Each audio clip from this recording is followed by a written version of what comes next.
மலம் கழிக்கும்போது முக்கக்கூடாது. முக்கி மலம் கழிக்கக்கூடாது. முக்கி சிறுநீர் கழிக்கக்கூடாது. அது மாதிரி ஏன்னா அந்த உறுப்புகளுக்கு கழிவுகளை நீக்குகிற அந்த வேலை செய்கிற அந்த உறுப்புகளுக்கு கழிவுகளை எப்படி வெளியேற்ற வேண்டும் என்பது அதுக்கு தெரியும். அதனால் அதை நம்ம அதுக்கு இடையூறு செய்கிற மாதிரி முக்கிட்டுருக்கூடாது. அதுக்கு ஒன்றும் தெரியாதுங்கிற மாதிரி முக்குகிற அதாவது கழிவுகளை வெளியேற்றுகிற வேலை அந்த கழிவு நீக்க உறுப்புகளுக்கு ஒன்றும் தெரியாது, உனக்கு ஒன்றும் தெரியாது, நீ பேசாமல் இரு அப்படிங்கிற மாதிரி நம்ம வெளியிலேருந்து முக்கக்கூடாது. கழிவுகளை வெளியேற்றும் போது, சிறுநீர் வெளியேற்றும் போது, மலம் வெளியேற்றும் போது முக்கக்கூடாது. முக்கினாக்கா என்ன ஆகிடும் அப்படின்னா, அந்த கழிவு நீக்க உறுப்புகளின் செயல்பாட்டில் நாம் குறுக்கிடுவது போன்று ஆகிவிடும். அதற்குன்னு ஒரு செயல்பாடு இருக்குது. அந்த செயல்பாட்டில் போய் நீங்கள் குறுக்கிடக்கூடாது. இப்போ இதயம் நீங்கள் சரி முக்கி மலம் கழிக்கிறீங்க, இதயத்தை ஏதாவது பண்ண முடியுமா? இதயம் துடிச்சிக்கிட்டு இருக்குது, அதை நீங்கள் முக்கி இதயத்தை துடிக்க வைக்க முடியுமா?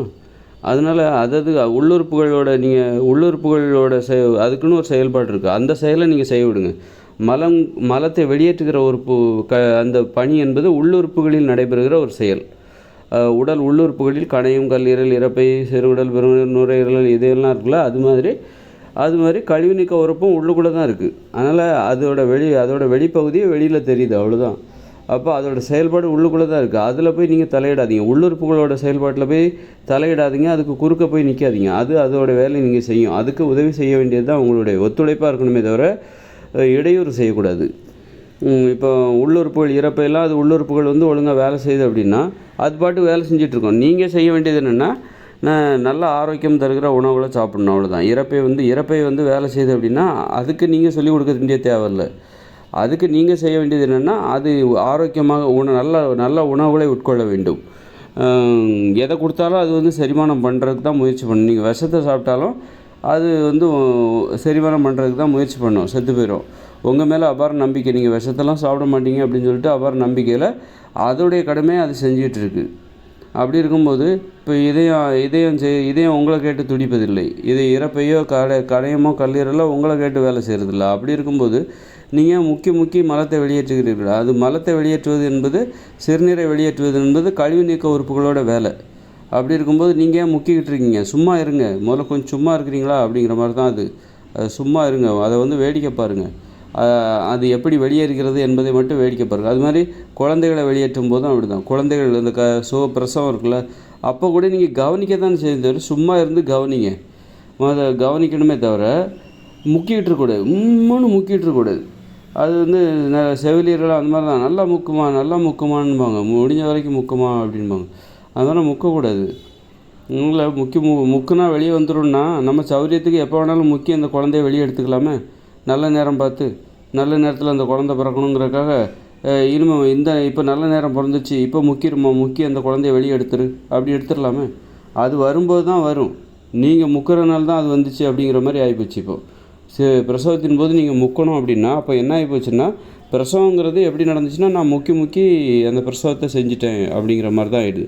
நான் முக்கினால தான் எனக்கு சுகப்பிரசவம் வந்துச்சு. அப்போ நீங்கள் முக்கலைன்னா அது உள்ளுக்குள்ளே இருந்துருமா? அந்த குழந்தை உள்ளுக்குள்ளே வளர்ந்து உள்ளுக்குள்ளே வாழ்ந்து பெரிய ஆளாகிடுமா? வயசுக்கு வந்துடுமா? அப்படி கிடையாதுல்ல. அதனால் நீங்கள் முக்கிறதுனால அங்கே எதுவுமே நடக்குது. ஆனால் உண்மையிலே சுகப்பிரசவங்கிறது நீங்கள் முக்கினா ஒருவேளை அந்த முக்கிறதுனால என்ன ஆகும் அப்படின்னா, சுகப்பிரசவமே நடக்காமல் கூட போயிடும். நீங்கள் முக்கி நல்லா பாருங்கள். மலச்சிக்கல் இருக்குது அப்படின்னா முக்கி மலத்தை வெளியே வர வைக்க முடியுமா? மலச்சிக்கல் இருக்கிற ஒருத்தர் நல்லா முக்கிட்டால் மட்டும் அந்த மலம் வெளியே வந்துடுமா? என்ன வராது. வேணால் கொஞ்சமாக எதனா வரும், மற்றது உள்ளே தங்கிடும், இயல்பாக வர. அதனால் அதற்கு ஒரு பயிற்சி கொடுக்கணும், அதுக்கு வேலை கொடுக்கணும். அதோட வேலையை அதுதான். அந்த வேலையை அதை நீங்கள் செய்ய விடுங்க. அதே மாதிரி முக்கி குசு விடக்கூடாது. குசு விடும்போது முக்கக்கூடாது. அது ஒரு கழிவு, வாயு கழிவு. சிறுநீர் என்பது திரவ கழிவு, மலம் என்பது திடக்கழிவு. அப்படின்னு இந்த 3 கழிவுகளையும் வெளியேற்றும் போது நீங்கள் முக்கக்கூடாது. முக்காமல் கழிவுகளை வெளியேற்ற வேண்டும். மலத்தை சிறுநீரை வெளியேற்றும் போது பலரும் முக்க மாட்டாங்க, நிறைய பேர் முக்க மாட்டாங்க. ஆனால் குசு விடும்போது மட்டும் முக்குவாங்க. அது ஏதோ ஒரு ஜாலியாக அப்படி, அதாவது அதான் ஒரு பழக்கம். அது பழக்கத்துக்கு அடிமையாயிட்டாங்க. அது முக்காமல் குசு விடணும். அப்படி முக்குனாங்கன்னா அது ஏதாவது ஒரு பாதிப்பு ஏற்படுத்தும். இப்போ மூல நோயெல்லாம் ஏன் வருது? முக்கி மலம் கழிக்கிறதுனால தான். மலம் கழிக்கும்போது முக்கிறதுனால தான் மூல நோய் வருகிறது. அது மாதிரி சிறுநீர் வெளியேறுவதில் சிலருக்கு சிக்கல் இருக்கும். அதுக்கு காரணம் என்னென்னாக்கா, சிறுநீர் கழிக்கும்போது முக்கிறது, அவசரப்படுறது. சீக்கிரம் பிஸியாக இருப்பாங்க. இந்த நேரத்தில் போய் ஒன்றுக்கு வருது, அப்படின்னு சொல்லிட்டு போய் அவசர அவசரமாக ஒன்றுக்கு இருக்கிறது கூட டைம் இல்லாமல் போய் பாத்ரூமில் இருந்துட்டு அவசரப்படுத்துவோம். அதை வந்து அவசரப்படுத்துவோம். என்ன மெதுவாக வந்துட்டுருக்கு, எனக்கு எவ்வளோ வேலை இருக்குது, சீக்கிரம் வா அப்படின்னு சொல்லிட்டு முக்கி அந்த ஒன்றுக்கு வேகமாக வெளியேற்றுவாங்க. அவசரம். அப்போ இந்த மாதிரி முக்கிறவங்க, மூல நோய் உள்ளவங்க, முக்கி மரம் கழிப்பவர்கள், முக்கி சிறுநீர் கழிப்பவர்கள், இவர்களுக்கு அந்த அவசர புத்தி இருக்கும். அவசரப்படுவாங்க, எதுலேயுமே அவசரப்படுவாங்க. படபடன்னு ஏதாவது அவசரப்பட்டு ஏதாவது பண்ணிகிட்டு இருப்பாங்க. அதனால் அது உளவியல் ரீதியாக பாதிப்பை ஏற்படுத்தும். அது மாதிரி சந்தேகப்படுவாங்க. இந்த மாதிரி நோய் உள்ளவங்க இருக்காங்களா, சிறுநீர் கழிவு நீக்க உறுப்புகளில் மூல நோய், அப்புறம் சிறுநீர், இவங்களுக்கு வந்து சந்தேகம் வேறு இருக்கும். ஏன்னா இவங்க உடலே இவங்க நம்ப மாட்டாங்க. இவங்களுடைய கழிவு நீக்க உறுப்புகள் அந்த கழிவுகளை வெளியேற்றக்கூடிய திறமை உள்ளது தான் அப்படிங்கிறதே நம்ப மாட்டாங்க. அதனால தான் இவங்க வெளியில் முக்குறாங்க. ஏன் முக்குறாங்கன்னா, இவங்களுடைய கழிவு நீக்க உறுப்புகள் கழிவுகளை வெளியேற்றுகிற திறன் கிடையாது அதுக்கு அப்படின்னு அந்த செயல்பாடு மீதே இவங்க நம்பிக்கை, அந்த சந்தேகப்பட்டனால தான் இவங்க வெளியில் முக்கிக்கிட்டு இருக்காங்க. அப்போது இவங்களுடைய உள்ளுறுப்பு, அந்த கழிவு நீக்க உறுப்புகளையே சந்தேகப்படுற இவங்க மற்றவங்களையும் சந்தேகப்படுவாங்க. அங்கேருந்து அந்த சந்தேகமே ஆரம்பிக்குது.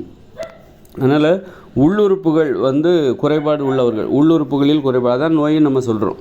சிறுநீரக நோய், இறப்பு, ஏதாவது ஒரு நோய் உள்ளவங்க சந்தேக புத்தி அதிகமாக இருக்கும். அந்த சந்தேகத்தினால தான் இவங்களுக்கு அந்த நோயே வருது. நம்பிக்கையின்மை, சந்தேகப்படுறது, நோயாளிகளுக்கு சந்தேகம் இருக்கும். அந்த சந்தேகத்தினால தான் இவங்களுக்கு நோயே வருது. அதனால் வந்து நம்ம வந்து ஒரு ஆரோக்கியமாக இருந்தால் தான், சந்தேகங்கிறது இயற்கையானது. சந்தேகம், குழப்பம், பயம், கோபம் இதெல்லாம் இயற்கையானது. ஆனால் இது வந்து இவர்களுக்கு, இந்த நோயாளிகளுக்கு இருக்கிற சந்தேகங்கிறது என்னவாக இருக்குன்னா, பயங்கிறது என்னவாக இருக்குன்னா, குழப்பங்கிறது என்னவாக இருக்குன்னா, அழிவை நோக்கியதாக இருக்கிறது, பீதியை அடிப்படையாக கொண்டதாக இருக்கிறது, நம்பிக்கையின்மையை அடிப்படையாக கொண்டதாக இருக்கிறது. அதனால் வந்து கழிவுகளை வெளியேற்றும் போது முக்கக்கூடாது. முக்கி கழிவுகளை வெளியேற்றக்கூடாது. அதில் வந்து அது மாதிரி குழந்தை பிரசவத்தின் போதும் முக்கக்கூடாது. அதோட செயல்பாடில் நீங்கள் குறுக்க போய் நிற்காதீங்க, குறுக்கிடாதீங்க. அது தானாகவே அது செயல்படக்கூடிய திறன், அதற்கு வேலை கொடுங்க, அது வேலை செய்வதற்கு அனுமதி கொடுங்க. அப்போ தான் அதில் அந்த உறுப்பு கழிவுகளை வெளியேற்றுவதில் திறன் மிகுந்ததாக இருக்கும். நீங்கள் என்ன பண்ணணும் அப்படின்னா, முக்குவதை தவிர்த்து விட்டு நல்ல உணவுகளை சாப்பிடணும், பழங்களை சாப்பிடணும், காய்கறிகளை சாப்பிடணும், இந்த மாதிரி சத்தான உணவுகளை சாப்பிடணும். மாமிசத்தை சாப்பிடக்கூடாது, மசாலா உணவுப் பொருட்களை சாப்பிடக்கூடாது, ஆடம்பரமான உணவுகளை சாப்பிடக்கூடாது, பரோட்டா, பூரி, ஐஸ்கிரீம் இந்த மாதிரி ஐட்டத்தெல்லாம் சாப்பிடக்கூடாது. அது சாப்பிடாமல் அதோட செயல்பாடு வந்து சிறப்பாக நடப்பதற்கு நல்ல சத்துள்ள உணவுகளை சாப்பிட்டாலே அதுதான் நீங்கள் செய்கிற அந்த செயல்பாட்டுக்கு நீங்கள் கொடுக்குற ஒத்துழைப்பை தவிர, அதோட வேலையை நீங்கள் செய்கிறது வந்து அதுக்கு செய்கிற உதவியாக அதை கருத முடியாது. அதனால் வந்து நல்ல வேலை இதயங்கிறது உள்ளே இருக்குது. கையை விட்டு அது ஒழுங்காக துடிக்கிறதுக்கு இவங்க ஹெல்ப் பண்ணாலும் பண்ணியிருப்பாங்க. இதயங்கிறது பத்திரமா உள்ளே இருக்குது. அதனால் இந்த மாதிரி இதயம், எதுக்காக அதெல்லாம் உள்ளே பத்திரமா வச்சுருக்காங்கன்னா, இரைப்பை, கல்லீரல், இதயம், கணையம், இதெல்லாம் வந்து நுரையீரல், இதெல்லாம் ஏன் உள்ளுக்குள்ளே நம்மளால் வந்து உள்ளே கையை விட்டு நம்ம தொட முடியாது, அந்த அளவுக்கு ஏன் பாதுகாப்பாக வச்சுருக்காங்கன்னா, வெளியே அதாவது அந்த அளவுக்கு அதை தொட முடியும் அப்படின்னா, உள்ளே கையை விட்டு தொட முடியும் அப்படின்னாக்கா, உண்மையிலே மனுஷங்க கையை விட்டு எதாவது பண்ணிகிட்ருப்பாங்க. அது ஒழுங்காக வேலை செய்தா பிதிக்கி இப்படி வேலை செய்யணும், அப்படி வேலை செய்யணும், அதுக்கு சொல்லி கொடுத்துட்ருப்பாங்க. இதயம் இப்படி துடிக்குது, இந்த மாதிரி இப்படி துடி அப்படின்னு சொல்லிட்டு அதுக்கு சொல்லி கொடுத்தாலும் கொடுத்துருவாங்க. கையை விட்டு இதயத்தில் கை வச்சுருவாங்க. அதனால தான் அது ரொம்ப பாதுகாப்பாக இருக்குது அப்படி சொல்லுவோம். அது மாதிரி கழிவுகளை வெளியேற்றும் போது முக்கக்கூடாது. முக்கி கழிவுகள், அதில் வந்து திடக்கழிவு, திரவ கழிவு, வாயு கழிவு. அதனால் குசு விடும்போது முக்கக்கூடாது. முக்கி குசு விடக்கூடாது. குசு வரும்போது முக்கிடுவாங்க. அதை வந்து மைனூட்டாக பயிற்சி எடுத்து தான் அதை கட்டுப்படுத்தணும்.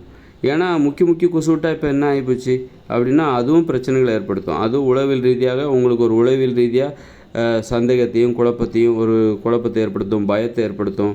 அதோட செயல்பாடு முக்காமலே அந்த குசு வெளியே வரதான் செய்யும். வரலன்னா போயிட்டு போகுது அப்படின்னு விட்டுருணும். அதை போய் நீங்கள் முக்கியன்னா அந்த உறுப்பு வந்து என்னடா நம்ம வெளியேற்றுறக்குள்ளே இவர் ரொம்ப அவசரப்படுறாரு அப்படின்னு சொல்லிட்டு அது என்ன பண்ணும், நம்மளை வேலை செய்ய விட மாட்டேங்கிறாரு. இவராகவே முந்திக்கிறாரு, முந்தி வெளியே அனுப்புகிறாரு. நம்மளுக்கு ஒரு எக்ஸ்பீரியன்ஸே வர மாட்டேங்குது. வேலைன்னா என்னென்னே மறந்து போச்சுப்பா. எப்போ வந்து ஒன்றுக்கு இருந்தாலும் முக்க ஆரம்பிச்சிடறாரு, எப்போ வந்து மரம் வந்தாலும் இவர் முக்க ஆரம்பிச்சிடுறாரு, எப்போ வந்து குசு வந்தாலும் முக்க ஆரம்பிச்சிடறாரு, நம்மளை வேலை செய்ய விட மாட்டேங்கிறாரு அப்படின்னு சொல்லிட்டு அந்த உறுப்பு என்ன பண்ணும், படிப்படியாக நம்பிக்கை இழந்து செயலிழந்து போய்விடும். தனது செயல் என்ன என்பதே மறந்து போய்விடும். அந்த கழிவு நீக்க உறுப்புகளுக்குள்ள தனது செயல் என்ன என்பதே மறந்து போய்விடும். தனக்கு என்ன வேலை அப்படிங்கிறதே மறந்துடும். ஏன்னா எல்லா வெளியிலேருந்து இவர் முக்கிட்டே இருக்கிறாரு, நம்மளை வேலை செய்ய விட மாட்டேங்கிறாரு, என்னுடைய பணி என்ன அப்படிங்கிறதே அதுக்கு மறந்துடும். அந்த மாதிரி அதனால் ரொம்ப விபரீதமான செயல் அதெல்லாம். கொசு விடுறது, அப்படி முக்கி முக்கி கொசு விடுறதுங்கிறது, கொசுங்கிறது நல்ல விஷயந்தான், அது வரணும், கழிவு அது. அது ஆனால் முக்கி முக்கி கொசு விடும்போது முக்கிறது, முக்கி முக்கி கொசு விடுறது ரொம்ப ஆபத்தானது. இப்போ மூல நோயெல்லாம் ஏன் வருது? அதோட சேர்ந்தது தான். முக்கி முக்கி கொசு விடுறது, முக்கி முக்கி மலம் கழிப்பது, மலம் கழிக்கும்போது முக்கிறது, இதெல்லாம் வந்து அந்த இந்த அந்த அதோட விளைவு, மோசமான விளைவுகள். அதனால் வந்து இதில் வந்து கவனமாக இருக்கணும். உள்ளுறுப்புகளோட செயல்பாட்டுக்கு ஒத்துழைப்பு செய்யணும்னா அந்த மாதிரி உபத்திரம் பண்ணக்கூடாது. உதவி பண்ணணும்னு பரவாயில்ல, உபத்திரமாக தடையாக குறுக்கிடக்கூடாது. தடையாக இருக்கக்கூடாது, அது குறுக்கீடாக இருக்கக்கூடாது.